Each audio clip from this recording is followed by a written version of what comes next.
Nyawa seorang warga negara asing bernama Gabriel Sebastian Palmas tidak bisa tertolong yang diduga tenggelam saat melaksanakan wisata freediving.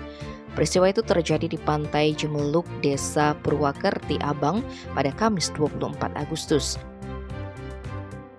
Seijin Kapolres Karangasem AKBP Riko AA Taruna, Kasih Humas Polres Karangasem itu Igede Sukedane yang dikonfirmasi Sabtu 26 Agustus membenarkan hal tersebut. Kata dia, korban ditemukan oleh seorang yang sedang melakukan aktivitas diving.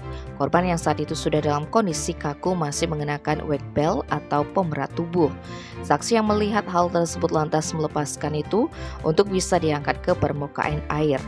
Sontak saja kepanikan terlihat di sana melihat kondisi korban yang sudah kaku. Pun demikian, korban disebut sempat diberikan pertolongan sesampainya di atas, namun tidak berhasil. Dalam hasil pemeriksaan tidak ditemukan luka pada jenazah, namun pada pemeriksaan EKG terdapat lebam mayat. Tim Bali Express melaporkan.